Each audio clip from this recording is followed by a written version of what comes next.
네, 반갑습니다. 저는 서울대학교 환경대학원에서 박사과정 중인 박혜경이라고 합니다. 저는 지금부터 여러분들께 로케이션 베이스드 서비스 제3장을 소개해드리도록 하겠습니다. 3장의 주제는 GIS와 Geo Information Engineering입니다. 네, 전체적인 내용의 구성은 일단 인트로덕션을 시작으로 해서 사람들이 왜 지도를 사용하는가, 그리고 GIS의 정의, GIS 소프트웨어 들여다보기, 그리고 GIS의 주요 이슈, 마지막으로 GIS를 다른 여러 컴포넌트들과 붙여서 설계하는 GI 엔지니어링에 필요한 요소에 대해서 설명하는 순서로 구성되어 있습니다. 이 책의 1장은 LBS의 정의, 2장에서는 LBS의 발전과 컴포넌스에 대한 내용이었는데요. 앞선 장에서 설명을 들으셨던 것처럼 이제 LBS가 꼭 지도를 필요로 하는 것은 아니었어요. 근데 그렇지만 기본적으로 이게 위치 정보 기반이기 때문에 지도랑 가장 밀접하게 연관이 되는 것은 부인할 수 없는 사실이겠죠. 그래서 본 3장에서는 이 지리정보 데이터를 다루는 GIS 위주로 내용이 구성되어 있고요. 지금부터 그 내용을 함께 살펴보시겠습니다. 우리는 어디를 가려고 할 때 문제없이 한 번에 찾아가길 원하죠. 그래서 묻기도 하고 또 때로는 질문을 받기도 하는데 사람마다 각자 그 머릿속에는 본인들이 인지하고 있는 인지지도가 있어요. 그래서 이런 장소를 전달할 때 서로 이 머릿속의 지도를 온전히 잘 전달할 수 있는가는 커뮤니케이션의 문제가 발생을 하죠. 수세기 동안 그 종이 지도가 이 커뮤니케이션 수단을 쓰여왔는데 현재는 인터넷을 통해서 우리가 지도를 확인할 수 있게 되죠. 이 책이 쓰여졌을 당시에는 아마 맵캐스트랑 비아 미쉐린이라는 그 지도가 되게 가장 핫했던 것 같아요. 그래서 그 지도를 예를 들어서 설명을 하고 있어요.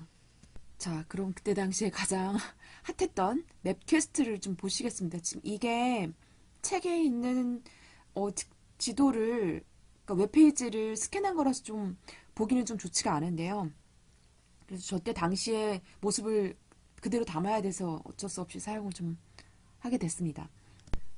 이때 당시에는 지금처럼 어떤 GPS나 인터넷이 발달하지 못했기 때문에 검색을 할 때 우편번호로 보통 검색을 해서 위치를 찾고 했다고 합니다. 그래서 지금 여기 설명을 붙여놨지만 이때는 어, 각 각 나라의 도로나 디스트릭트를 검색하기 위해서 가장 파워풀한 레퍼런스는 우편번호였다고 말을 하고 있습니다.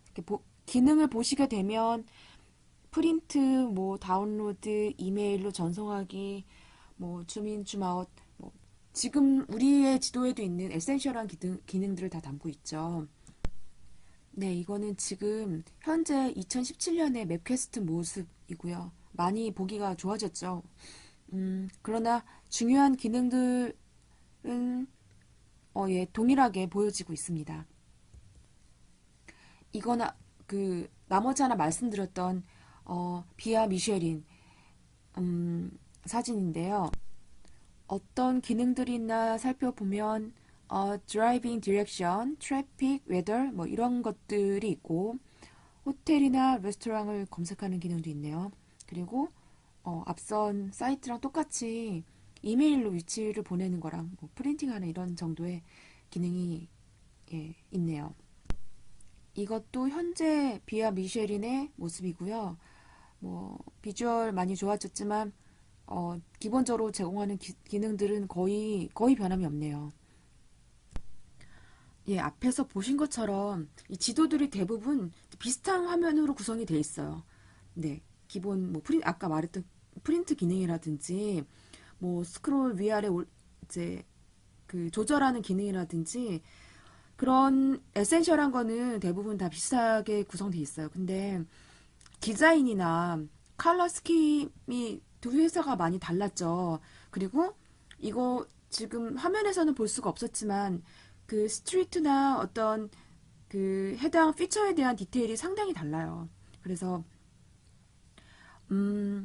지도에 보이는 공통적인 이 기능을 혹은 공통적인 컨텐츠를 펑셔널리티라고 하고, 이 펑셔널리티를 잘 드러나도록 해주는 어떤 그 지도학적 디자인을 비주얼라이제이션이라고 말을 합니다. 그래서 아래 다시 보여드리면 두 개의 지도가 많이 다른 거를 보실 수가 있겠죠. 어느 게 더 보기가 좋은지 제가 볼 때는 왼쪽에 좀 더 제 기준에선 좀 더 보기가 좋은 것 같아요. 이 책에서는 맵퀘스트랑 비아 미쉐린이 두 지점 사이에 그 드라이빙 디렉션에 대해서 다른 펑셔널리티를 제공한다고 하는데 그 이유가 이동 거리나 그러니까 결과물에서 봤을 때 이동 거리나 소요 시간이 비슷하지만 이 내부적으로 다른 알고리즘을 사용하기 때문에 경로를 다르게 보여준다고 말을 하고 있는데 현재는 사실 좀 이게 맞지가 않죠. 제가 지금 그 내비게이션에서 캡처를 해온 화면인데요. 요즘에는 대부분의 내비게이션이 최단 거리를 우선으로 할 거냐, 고속도로를 우선으로 할 거냐 이렇게 다양한 알고리즘을 내재하고 있기 때문에 예전처럼 서비스를 제공하는 회사가 다르다고 해서 경로가 달라지는 것 같진 않고 요즘에는 이제 기계 내부적으로 되게 여러 가지 알고리즘을 다 담고 있기 때문에 현재랑은 조금 다른 부분이 있죠. 네, 세 번째로 GIS의 정의 부분인데요. 이제 GIS의 역사를 잠깐 살펴보면 이 GIS 시작은 이제 아메리카 대륙에서 시작을 했어요.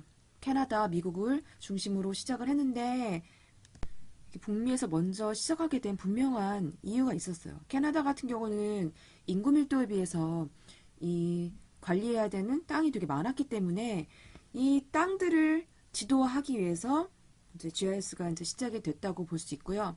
미국 같은 경우는 그 각 블럭이라고 하죠. 블럭에 이제 센서 수를 구현하기 위해서 이제 됐습니다.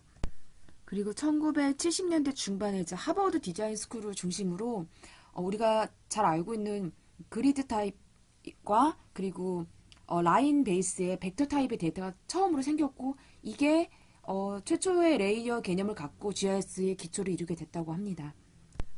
네, 다음은 GIS의 발전입니다. GIS는 1980년대와 90년대에 이 컴퓨터 사양과 데이터 저장 능력의 향상을 배경으로 크게 발전을 했습니다. 특히 다음에 다섯 가지는 데이터 리치니스의 시대를 열어주었다고 설명하고 있는데요. 그 첫 번째가 기술의 발전, GPS, 원격 탐사, 사진 측량 기술의 발전이라고 말하고 있습니다. 네, 두 번째로는 정부가 데이터베이스에서 지리적 식별자로서 포스트 코드를 사용한 거라고 이제 말을 하고 있는데요. 이게 조금 이해가 안 가실 수 있어서 설명을 덧붙여 드리면 공간 정보 데이터는 되게 그 데이터 용량이 크다라는 특징이 있어요. 근데 이 큰 데이터를 매번 이렇게 운용하기에 좀 어려움이 있는데 이거를 지리적 식별자를 이용해서 편변호가 중요한 게 아니라 지리적 식별자를 사용해서 데이터베이스로부터 정보를 가져올 수 있게 된 게 그게 중요한 포인트입니다. 그리고 세 번째는 데이터 웨어하우스 기술의 발전. 네 번째는 어떤 시장에서의 경쟁의 증가. 다섯 번째가 좀 중요한 것 같은데 온라인에 의해서 데이터 전송이 효율적이게 된 것을 꼽고 있습니다. 네, 다음은 이 책이 쓰여졌을 당시 2009년에 바라봤던 GIS의 진행 중인 발전 트렌드입니다. 한번 정말 그때 바라봤던 게 맞는지 한번 생각을 하시면서 요약을 하시면 더 좋을 것 같습니다. 그 첫 번째는 정보의 상호 교환성입니다. 이거는 소프트웨어, 그러니까 여러분들 잘 알고 계시는 이제 데이터 호환성을 말하는 건데요. 그게 가장 되게 중요한 트렌드였다고 그때 말하고 있습니다. 그리고 두 번째는 점점 GIS는 오픈 시스템으로 갈 것이다. 네, 앞서 말한 상호 교환성을 가능하게 해주는 수단인 거죠. 네, 그쵸. 그래서 지금 보면은 GIS 관련된 소프트웨어들이 서로 데이터가 다 호환이 잘 되고 있다고 저는 생각을 하는데, 네. 그리고 세 번째는 이제 객체 기반 기술, 그리고 네 번째는 로케이션 베이스드 서비스라고 말을 하고 있습니다. 네, 특히 이 네 번째 로케이션 베이스드 서비스 같은 경우는 현재 기준에서 봤을 때는 스마트폰, 그러니까 GPS가 내장된 스마트폰이 보급이 널리 되면서 더욱 빠르게 가속화되고 있다고 생각을 하고 있습니다. 그렇다면 GIS는 그러니까 GIS 소프트웨어는 기본적으로 어떤 것을 수행할 수 있는지 간단하게 살펴보시도록 하겠습니다. 이 지금 보여드리는 거는 네이버 지도인데요. 제가 서울대 입구역에서 학교 입구까지 거리를 이렇게 해본 거예요. 이렇게 찍어본 거예요. 네. 총 거리가 1.8km네요. 사람이 걸어서 뭐 그쵸 마음 먹고 걸으라면 걸을 수는 있긴 하겠는데 네, 좀 멀죠. 그래서 어쨌든 GIS 소프트웨어의 기본적인 기능은 이제 측량, 측정이랑 이제 스케일. 제가 옆에 설명을 반대로 달아놨네요. 스케일이랑 메저먼트가 바뀌었어요, 지금. 그래서 어쨌든 대부분 메저먼트랑 스케일 기능을 다 갖고 있어서 크고 작게 확대라든지 측량 같은 거를 다 할 수 있는 게 네, 기본적인 GIS 소프트웨어의 가장 기본적인 기능입니다. 네, 두 번째는 맵 프로젝션인데요. 이거는 지도 투영법이라고 좌표 체계 이런 거라고 말씀을 드릴 수가 있는데요. 이거는 기본적으로 지구는 둥근데 어떤 평평한 어떤 화면에 표시를 하려다 보면 이제 왜곡이 발생하게 되고 그래서 사용하는 좌표 체계라든지 이런 것들이 다 나라별로 상이한데 이거를 지도를 이렇게 변환하거나 할 때 이 맵 프로젝션을 어떤 이런 옵션을 넣어주고 이렇게 하면은 프로젝션의 전환이 되게 용이합니다. 그게 GIS 되게 정말 편리한 점인데 대부분의 소프트웨어들이 이런 기능들을 다 내재하고 있습니다. 대부분의 GIS 소프트웨어는 다양한 심볼을 제공을 해요. 그 심볼을 통해서 어떤 정보를 지도에 표출하는가를 정말 간단하게 보여줄 수도 있기 때문에 대부분이 심볼을 되게 여러 가지를 제공하고 있어요. 그래서 지금 사실 자세히 뭔가 기술은 안 했지만 대강 딱 봐도 왼쪽 것 같은 경우는 이렇게 트럭 같은 게 이렇게 있죠. 아마도 저거는 뭐 택배 차량의 뭐 추적 이동 경로 정도로 제가 보이 그 심볼을 통해서 직관적으로 정보를 얻을 수 있는 그런 기능들을 제공을 하고 있습니다. 네 번째로 설명드릴 건 데이터 레이어에 대한 부분인데요. 네, 이 레이어라는 개념을 통해서 다양한 지도를 중첩해서 보는 것이 어떻게 보면 GIS 소프트웨어의 가장 핵심적인 기능이라고 볼 수 있는데요. 그냥 특별한 분석을 하지 않아도 여러 개의 주제도를 겹쳐서 보는 것만으로도 우리는 그것을 통해서 많은 정보를 얻을 수가 있죠. 네, 그것이 바로 GIS 소프트웨어의 가장 핵심적인 기능이라고 할 수 있습니다. 네, 다섯째는 Feature Attribute라는 부분인데요. 이거는 속성 정보예요. 속성 정보. 그래서 예를 들어서 내가 어떤 집을 이렇게 딱 찍었다.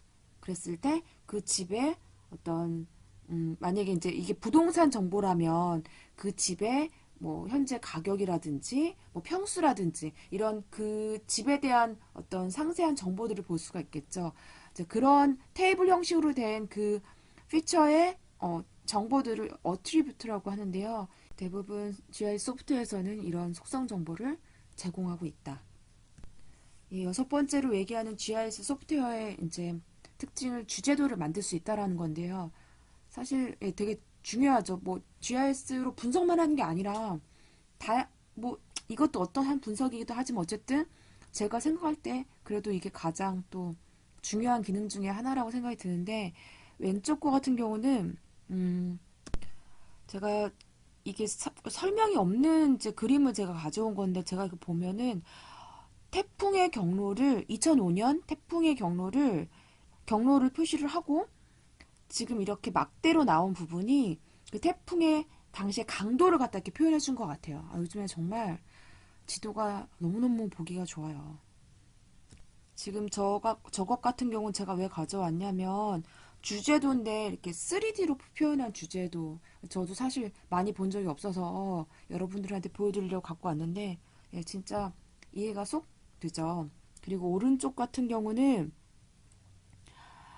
힐러리랑 트럼프 그때 대선 할 때 그 유권자들의 지지도를 이렇게 지도화해서 표현을 한 건데 어쨌든 GIS 소프트웨어의 되게 중요한 기능, 예, 주제도를 만들 수 있다라는 거. 네, 마지막 일곱 번째 스케일링 더 어플리케이션은 앞선 얘기들하고 조금 왜 이게 여기 있는지 잘 모르겠는데, 네, 그 기능적인 부분이라기보다는 적용적인 부분에 대한 설명인데요. 저 스케일링이란 게 다른 게 아니라, 그러니까 지금 제가 그 그림을 붙여놨지만 작은 스마트폰 좀 더 큰 PDA, 그 다음에 태블릿 PC, 그 다음에 개인 PC, 뭐 슈퍼컴퓨터 이렇게 이제 이 스케일링이라는 게 이 디바이스의 스케일링을 말을 하는 거예요. 그래서 GIS는 현재 이제 여러 플랫폼에서 구동이 되는데 아까도 제가 말씀을 드렸지만 지리정보 데이터는 되게 무겁다라는 특징이 있어요. 근데 이 무거운 정보를 작은 스마트폰에서 구현을 하려면 결국엔 네, 이 RDBMS를 통해서 이런 스케일링이 가능하게 된다고 설명을 하고 있습니다. 이게 제가 그림으로 모식도를 그려봤는데 아까 제가 포스트 코드 얘기했었을 때랑 같은 거의 개념인데요. 그 디바이스에서 자체에서는 정보를 갖고 있는 게 아니라 이제 RDBMS에서 이제 공간 정보를 이제 끌어오면서 디바이스에서 이제 볼 수 있게 해주는. 근데 그 사이에 음, 그 아이디를 통해서 데이터를 커넥션 해주는 네, 그런 것이 있는 것이죠.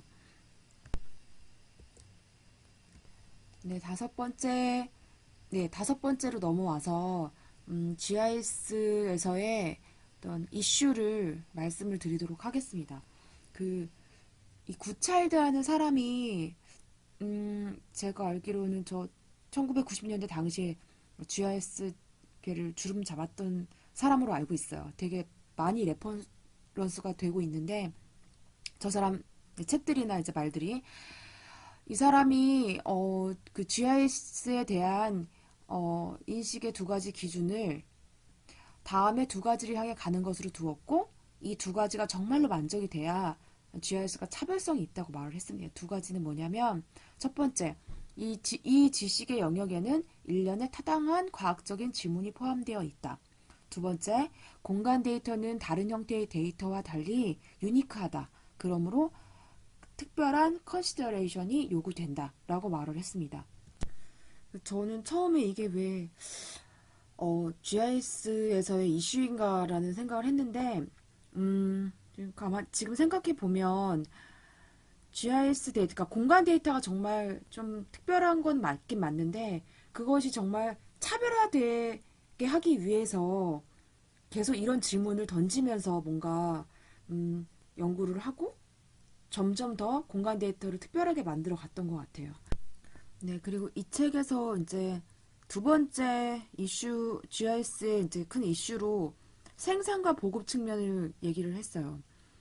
그때 당시에, 그러니까 GIS가 많이 발전을 이루긴 했지만, 사이언스라는 전체적인 측면에서 봤을 때, GIS가 또 그 중에서 되게 큰 포션은 아니라고 생각을 했던 것 같아요. 그래서 이 것들이 이제 GIS가 되게 널리 보급형으로 쓰일 수 있게 그런 것들에 대한 고민을 되게 많이 했던 것 같아요. 여기서 주는 중요한 메시지는 이런 이렇게 널리 보급이 되게 하고 생산을 많이 하기 위해서 필요한 것이 이제 LBS라고 말을 하고 있고요. 네, GIS와 LBS는 그래서 긴밀하게 이제 엮여 있다라고 말을 하고 있습니다. 특히 되게 많은 분야에 정말 산재된 이 방대한 데이터에서 정보라는 것을 구분해내기 쉬운 일이 아닌데 이것의 실현을 위해서는 다음과 같은 것들이 고려되어야 가능하다고 말을 하고 있습니다. 첫 번째가 온톨로지, 두 번째가 representation, 세 번째가 computation, 그리고 네 번째가 앞서 설명을 잠깐 했던 것 같은데 어떤 지리학적 정보에 대한 인지, 소통 문제, 그 다음에 사실은 제가 볼 때 진짜 좀 중요한 게 다섯 번째인 것 같기도 한데 이 불확실성이 의미하는 건 뭐냐면 데이터 자체의 불확실성. 그러니까 뭐 메타데이터가 없거나 이러면 불확실성이 좀 높은 거겠죠. 어쨌든 데이터 자체에 대한 신뢰도 그리고 이걸 가지고 분석을 했을 때 나온 결과에 대한 어떤 불확실성 이것들을 고려를 항상 해야 된다라는 얘기를 하고 있어요. 그리고 공간 분석, 비주얼라이제이션, 그 다음에 마지막으로는 윤리 문제를 얘기하고 있어요. 윤리 문제에 조금 생뚱맞을 수도 있다고 생각이 드는데 예를 들면 지금 우리 뭐 CCTV가 많으면 뭐 범죄 예방에는 좋지만 그 사생활 뭐 보호가 안 된다라고 말을 하는 것처럼 어떤 이렇게 개개인의 위치 정보가 노출되면서 생기는 뭐 여러 가지 문제들이 있을 수 있겠죠. 뭐 그런 것들을 이제 포괄적으로 얘기를 하고 있어요. 그런 것들이 다음에 그러니까 이런 8가지 것들이 고려돼야 어떤 그 사회에서의 어떤 주류 사이언스로 되어질 수 있다라는 얘기를 하고 있습니다. 네, 여섯 번째는 GI 엔지니어링에 대한 설명인데요. 옆에 지금 소제목으로 The Rise of Ubiquitous GIS라고 되어 있는데 이게 다른 의미가 아니라 그러니까 ubiquitous가 이렇게 어디에나 이렇게 붙여서 쓸 수 있는 이런 뜻으로 해석을 해서 GIS가 다른 기술이나 어떤 과학과 이렇게 접목해서 이제 두루 쓰일 수 있는 뭐 그런 설계를 뭐 얘기를 하는 것 같아요. 그래서 GI 엔지니어링에 대해서 다시 정의를 좀 설명을 드리면 앞서 말한 이게 보급형? 예. 공공의 사용을 위해서 예, 지리정보의 공공 사용을 위해서 어떤 신뢰 가능한 어떤 공학적 솔루션을 설계하는 거라고 생각하시면 되고 여기서 재밌는 비유를 들었는데 이게 GIS 위에서 설계되거나 다른 공학이나 과학과 연계만으로도 가능하다고 얘기를 하면서 엘리베이터 얘기를 했어요. 우리가 엘리베이터가 어떤 기작으로 움직이는지 잘 몰라도 우리 엘리베이터 타는데 아무 문제 없지 않느냐. 그런 것처럼 다른 접목하고자 하는 기술을 다 몰라도 우리가 그거를 가져다 쓸 수 있다. 그렇게 하면은 이제 공공의 사용을 위해서 이제 신뢰 가능한 어떤 솔루션을 만들어낼 수 있다. 그런 얘기를 하고 있어요. 그래서 이런 공공 사용의 구현을 위해서 GI 엔지니어가 고려해야 할 것을 아래와 같이 6가지로 설명을 했어요. 첫 번째로는 정보통신 기술을 고려해야 된다. 두 번째, 신텍스를 고려해야 된다. 아까 말했던 스케일링? 스케일링이랑 상관이 있겠죠. 그리고 세 번째로는 확장성. 그러니까 사용자의 제한이 없이 많은 사용자들이 한꺼번에도 이렇게 사용할 수 있는 그런 확장성. 그리고 데이터. 그 다음에 리스폰스 타임. 빠른 속도를 추구한다라고 거기 책에 돼 있어요. 네, 리스폰스 타임을 고려해야 되고 마지막으로 이제 인지적 측면. 이렇게 표현을 하고 했는데 막 다른 사람들 잘 인지 못하고 못 알아보면 안 되겠죠. 그래서 이런 6가지를 고려해야 된다라고 말을 하고 있습니다. 네, 급하게 정리를 하느라 좀 두서가 없었을 수도 있었는데, 네, 경청하여 주셔서 감사합니다. 이것으로 마치도록 하겠습니다.